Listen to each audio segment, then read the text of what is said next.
Growing up as a white Christian conservative in the United States, ever since I was a kid, I was taught to have this blinding, unwavering loyalty, fealty to Israel.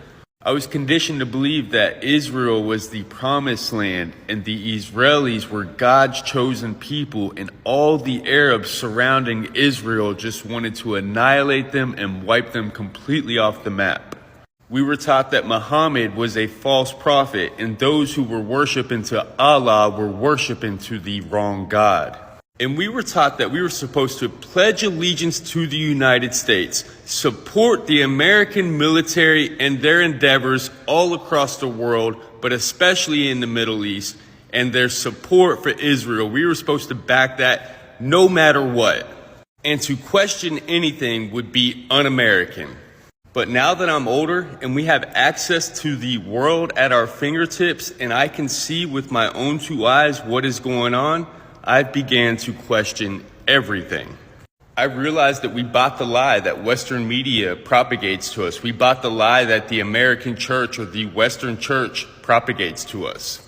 I don't believe in the duality of the world. I don't believe that we are good, that America's good, that Christians are good, that Jewish people are good, and that Arabs and Muslims are bad and evil. We've always been taught that Arabs, Palestinians, Iraqis, Iranians, they're jihadists, they're terrorists, they're thugs, they're predators, they're savages. These are the words that we've always used to describe human beings. We are taught that Israel has the right to self-defense, that they are morally superior in this battle.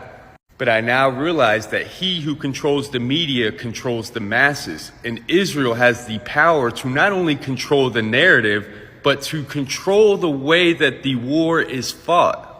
We are taught that this war started from a Hamas terrorist attack on October 7th, but in reality, this war started 75 years ago, with the start of the ethnic cleansing of the Palestinian people and the stealing of their land. One thing I've learned about the U.S. and other imperialist and colonizing nations is that they love to put their foot on other people's neck and then act shocked when they fight back. Any nation that tries to employ a system other than the United States capitalistic system, we will automatically cut them off, sanction them, put our foot on their neck, don't give them access to the U.S. economy and the rest of the world, and then we will look at them and say, look, they failed. That doesn't work. Their system doesn't work. And we're supposedly the wealthiest nation in the world, but we've got millions in prison. We've got millions on the street homeless. We got millions without health care. And we say to the rest of the world that we're morally superior and our system's the best. And when our own people begin to question it and speak out against it, we are told that we are unpatriotic and un-American. And if we don't like it, go to those other countries whose system doesn't work because America has her foot on their neck. I've had to do so much deconstruction and deprogramming of everything that I've ever been taught, everything that I've ever been indoctrinated with living in the South of the United States. We love to say that we are all human. We claim that all lives matter.